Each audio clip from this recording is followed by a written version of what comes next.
Ce vendredi 12 décembre 2025, sur le site de Dobali, dans la sous-préfecture de Kamfarandé, la Guinée a lancé officiellement le projet de raffinerie d'alumine de Winning Consortium Alumina Guinée, filiale de la société minière de Bokeh. Une cérémonie majeure présidée par le ministre directeur de cabinet de la présidence et président du comité stratégique de Simandou Djibadiakité. Cette raffinerie, qui sera la deuxième du pays depuis l'indépendance, 67 ans d'histoire, vient confirmer une réalité indiscutable. Les deux uniques raffineries d'alumine du pays ont été initiées sous la gouvernance éclairée du président de la République, son Excellence Mamadi Doumbouya. La première, celle de SPIC, dont les travaux ont été lancés le 26 mars 2025. La seconde, celle de WCAG, s'inscrit dans le même élan, celui d'une Guinée qui se donne les outils de sa propre valorisation industrielle. Ainsi, la série d'allocutions a débuté par le préfet de Bokeh, qui, au nom des populations locales, a souhaité la bienvenue aux autorités, partenaires et invités. L'événement qui nous réunit marque une étape décisive dans la transformation structurelle à travers la valorisation locale de nos ressources, conformément à la vision éclairée de son Excellence, M. Mamadi Doumbouya, président de la République, chef de l'État, qui a fait du contenu local, des industrialisations et de transformation sur place des matières premières un axe stratégique majeur de développement de notre pays. Avec ce projet, la Guinée devient un pays transformateur, créateur de valeur ajoutée. Le directeur général de Winning Consortium Alumina Guinée a ensuite exprimé la gratitude du consortium envers le président Mamadi Doumbouya pour sa vision et son leadership. Il a rappelé que ce projet représente un investissement colossal d'1,2 milliard de dollars américains.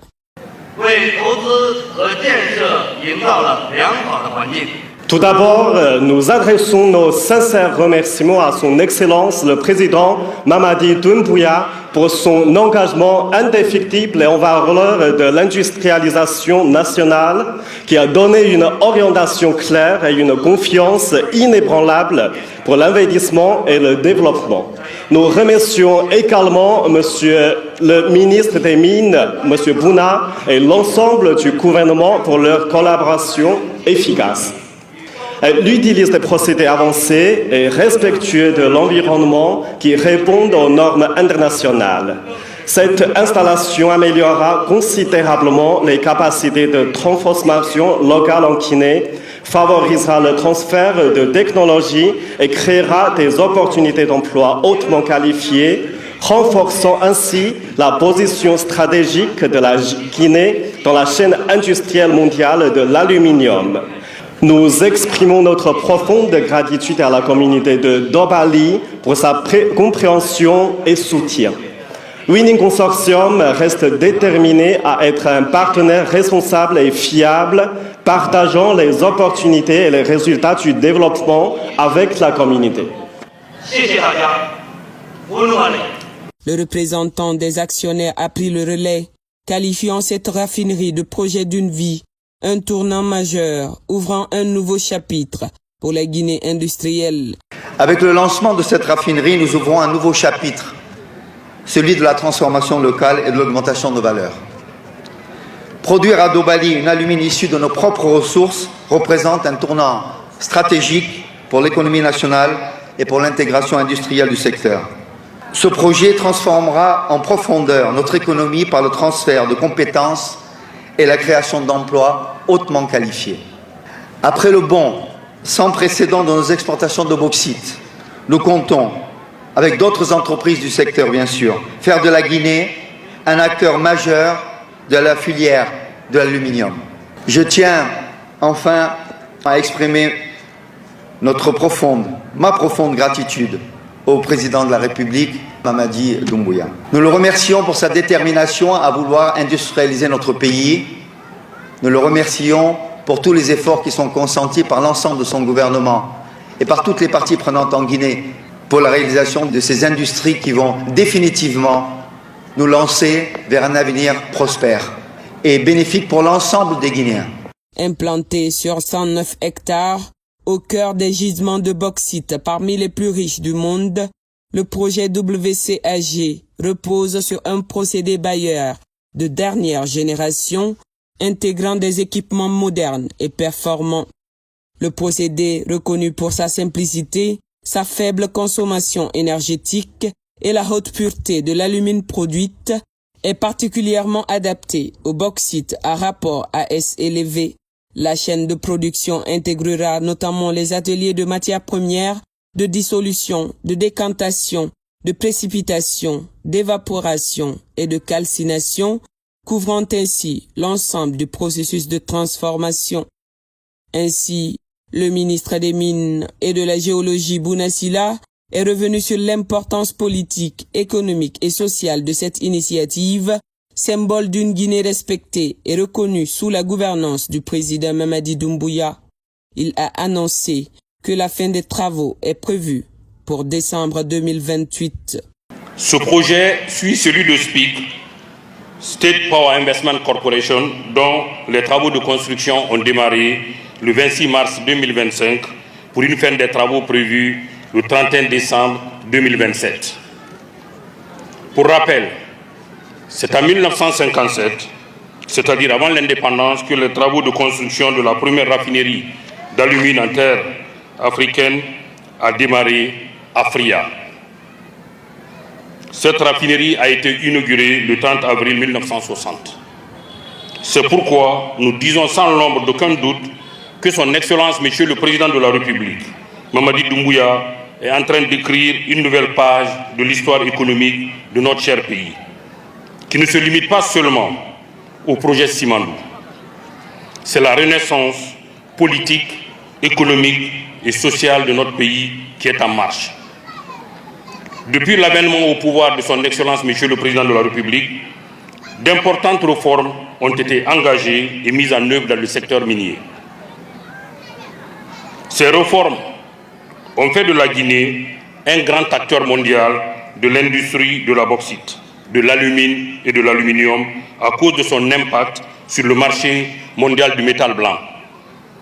Pour illustrer cela, un tiers de la production mondiale d'aluminium en 2024, soit 72 millions de tonnes, proviennent de la bauxite guinéenne. Je me réjouis de constater aujourd'hui le démarrage de construction de cette raffinerie en terre guinéenne. La fin des travaux de construction est prévue à fin 2028, soit 2 ans de construction, ce qui est unique dans les projets de construction de raffinerie. Cela témoigne de la confiance des investisseurs internationaux à notre cher pays. Ce projet porte sur une production d'alumine d'1,2 million de tonnes par an, la construction d'une centrale thermique d'une capacité de 300 MW et le développement d'un parc industriel. Construire une raffinerie d'alumine en Guinée n'est plus une fatalité. Ce n'est plus une option grâce au leadership et la détermination du président de la République, son Excellence Mamadi Doumbouya. C'est en ces termes que s'est exprimé le président du comité stratégique de Simandou, Djibé Diakité. Bali, on avait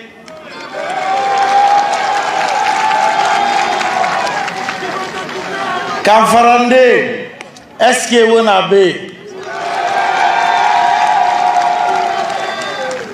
Bokeke, on avait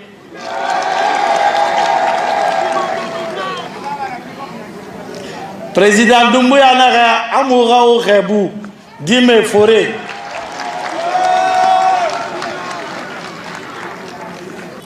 Cet événement marque la concrétisation d'engagements contractuels pris dans le cadre des conventions minières signées entre l'État et les partenaires industriels de la République de Guinée. Et témoigne de notre volonté commune de passer d'un modèle d'exportation brute de nos ressources naturelles à un modèle de transformation locale dans un esprit gagnant-gagnant. Permettez-moi à cet instant solennel de rendre un hommage appuyé à son Excellence, Monsieur le Président de la République, Mamadi Doumbouya, pour le leadership visionnaire et déterminé dont il fait preuve dans la conduite de la refondation de notre pays. À travers le programme de développement socio-économique durable et responsable Simandou 2040, dont le pilier numéro 1, bien évidemment, met au cœur l'industrialisation de l'économie guinéenne de façon accélérée. Cette cérémonie est l'illustration concrète d'une vision claire et assumée, portée par un homme d'État, animé par un seul objectif, le bien-être du peuple souverain de Guinée. Ce projet n'est pas uniquement une infrastructure industrielle, il est le symbole d'une nouvelle Guinée, une Guinée qui assume politiquement et économiquement sa souveraineté. Une Guinée qui développe ses capacités énergétiques, qui renforce ses infrastructures ferroviaires et qui met en place des parcs industriels capables d'attirer au-delà du secteur minier des investissements structurants et durables. Après le lancement de la raffinerie de la société SPIC à Bofa le 26 mars dernier, ce projet devient la deuxième raffinerie d'alumine réalisée depuis l'indépendance de notre pays. Il poursuit des objectifs stratégiques clairs définis par le président de la République. Réduire notre dépendance aux exportations de bauxite brut, créer des emplois directs et indirects pour les Guinéens, offrir des opportunités de business aux entreprises à capitaux guinéens, stimuler la croissance économique et renforcer la compétitivité nationale, favoriser le transfert des compétences, des savoirs et des technologies. La réalisation de cette raffinerie contribuera de manière significative à la maximisation des retombées économiques du secteur minier pour la République de Guinée et renforcera dans un avenir proche la présence de la Guinée sur les marchés mondiaux d'aluminium, mais bien évidemment d'aluminium également. Il a également insisté sur la nécessité pour l'ensemble des parties prenantes de respecter les délais contractuels et de veiller à l'application rigoureuse des clauses relatives à la transformation locale, en rappelant une date déterminante, le 8 avril 2022, moment où tous les accords de raffinerie ont été scellés avec les partenaires industriels sous une exigence forte du chef de l'État, le strict respect des engagements, une rigueur qui permet aujourd'hui l'émergence d'un projet qui créera plus de 2000 emplois directs et près de 10 000 emplois indirects. Nous tenons à remercier les investisseurs pour la matérialisation des engagements pris lors de la rencontre du 8 avril 2022 entre Son Excellence, Monsieur le Président de la République et toutes les entreprises minières présentes en République de Guinée, dont leur convention exige la construction d'une raffinerie en République de Guinée. Nous remercions clairement les investisseurs et les entreprises qui clairement ont respecté leurs engagements et d'autres qui continueront aussi à le faire, puisque construire une raffinerie en République de Guinée n'est plus une fatalité, ce n'est plus une option. Si vous avez l'obligation de faire la transformation locale du minerai, la détermination, le leadership, les orientations stratégiques du chef de l'État sont très claires. Vous le ferez. Nous saluons les initiatives déjà engagées, notamment celles relatives au développement du contenu local, qui est non négociable pour l'État guinéen, afin de garantir un impact économique réel et durable au profit des communautés riveraines. L'enjeu fondamental du secteur minier réside dans la création d'une expertise nationale, une expertise d'excellence à travers le composant Simandou Academy. La formation de la main-d'œuvre locale et le développement des petites et moyennes entreprises guinéennes dans une logique de fait multiplicateur sur l'ensemble de l'économie guinéenne. J'en appelle personnellement à l'ensemble des partenaires miniers concernés par la transformation locale des matières premières à honorer scrupuleusement leur engagement contractuel envers la République de Guinée. Le chemin sera exigeant, mais il est porteur d'espoir et d'avenir. Les notables de Bokeh, de Kamfarandé et de Dobali ont élevé des prières et formulé des bénédictions exprimant leur reconnaissance au chef de l'État pour une vision qui, désormais, transforme concrètement leur quotidien et celui des générations futures. Selon le ministre de l'Économie et des Finances, Mourana Souma, l'impact de cette raffinerie sur la croissance nationale sera spectaculaire, ouvrant la voie à une dynamique économique nouvelle, créatrice d'emplois, de compétences et de prospérité durable pour notre pays.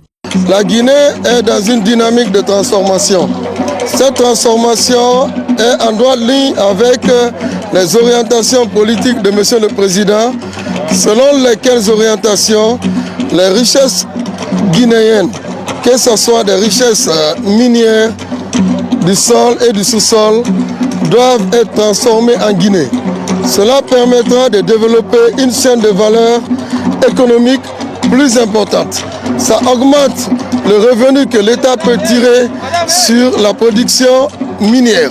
Ça permet d'alimenter d'autres industries qui sont en besoin de consommation de tout ce qui est produit par cette chaîne de transformation de la bauxite en alumine. Prenant la parole à son tour, le ministre du Plan et de la Coopération internationale Ismaël Nabé a rappelé que la réussite de projets d'une telle envergure repose également sur la solidité des partenariats stratégiques noués par la Guinée.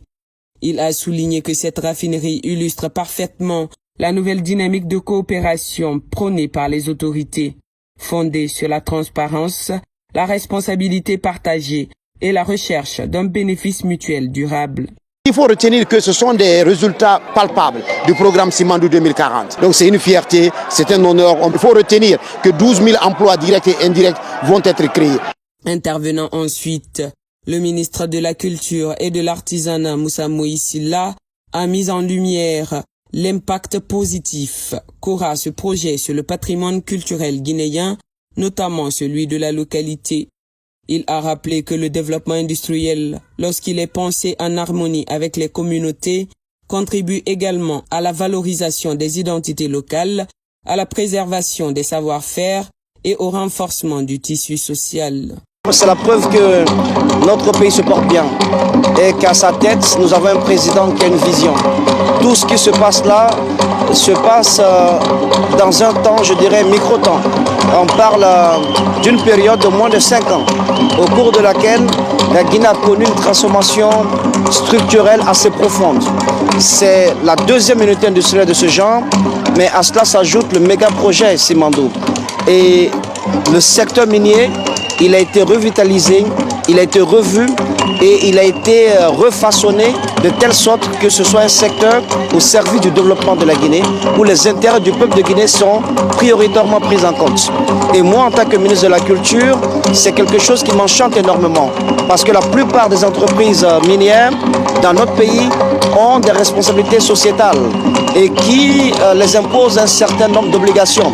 Pour le secteur culturel, ce sont donc des entreprises qui financent les festivals, qui financent la mobilité des artistes, qui nous aident dans la construction des musées, la préservation et la valorisation des rites, des traditions, des coutumes, des communautés au sein desquelles elles s'installent et pour lesquelles elles exploitent les ressources minières. Ainsi, le président du comité stratégique de Simandou, accompagné du ministre des Mines et de la Géologie et leur suite, a procédé à la pose officielle de la première pierre, un acte hautement symbolique qui marque le lancement concret de cette infrastructure d'envergure nationale.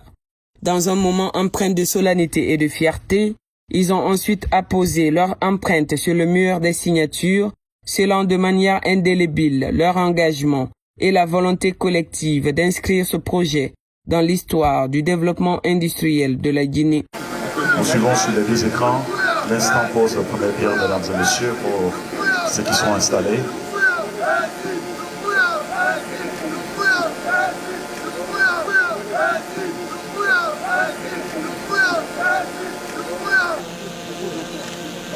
Le rouge, jaune, vert comme fondation.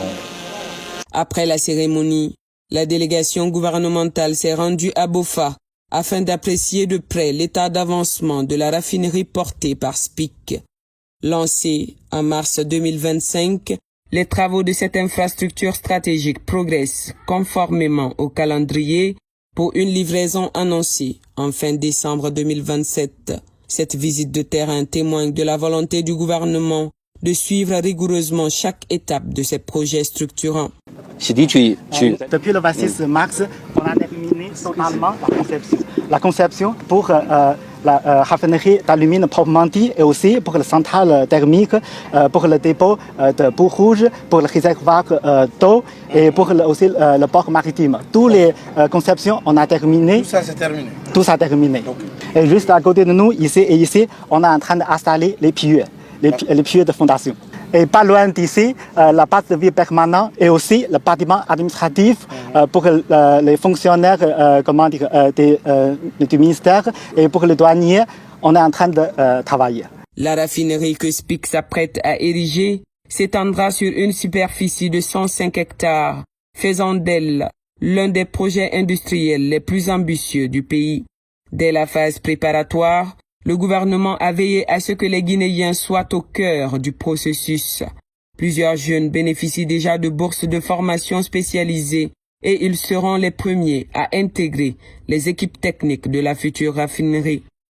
Les 14 premiers qui sont partis, normalement c'est 100 personnes qui sont parties sur les 5 ans. Et chaque année, on doit envoyer 25 à 30 personnes. Donc, ce sont les futurs cadres de la raffinerie qui vont piloter la raffinerie. Voilà. Et, on les appelle les talents. C'est les talents qui sont partis et qui doivent revenir. Dans un premier temps, M. le ministre nous a conseillé de prendre au niveau du centre de perfectionnement d'Alaba. Maintenant, à partir de l'année prochaine, on va prendre au niveau baccalauréat. Les meilleurs élèves au baccalauréat vont être sélectionnés pour aller en Chine.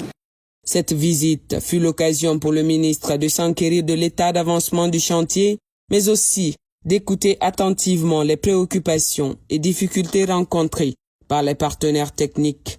Des échanges qui permettront d'apporter des solutions rapides et efficaces afin de garantir la bonne marche du projet et le respect des délais fixés. C'était important pour nous de venir toucher du doigt, s'assurer effectivement que ce qui est marqué sur les papiers, sur les documents contractuels, sont effectivement en train de se matérialiser sur le terrain. Nous félicitons vos équipes. Il faut rappeler que l'État guinéen a des parts dans cette raffinerie, au-delà des obligations réglementaires prévues dans le code minier.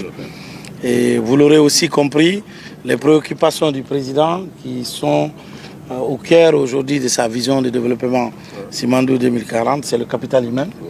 Et donc comment former l'expertise guinéenne qui peut reprendre les projets, qui peut suivre les projets. Et nous avons en bonne intelligence aussi travailler avec SPIC pour que le projet, dès sa phase de construction, nous puissions anticiper le capital humain guinéen que nous n'avons pas sur place, qu'il va falloir former. Sauf qu'il ne faut pas attendre que la raffinerie ouvre pour commencer à former. Donc les formations ont déjà commencé, on parle des 14 sur les 100 qui doivent partir.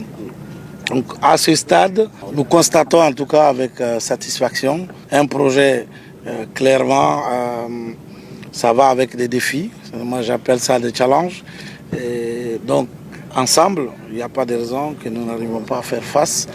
Nous vous réitérons tout le soutien de l'État guinéen et nous demandons à ce que chacun respecte ses engagements. La souveraineté économique guinéenne n'est plus un rêve lointain, ni un slogan politique.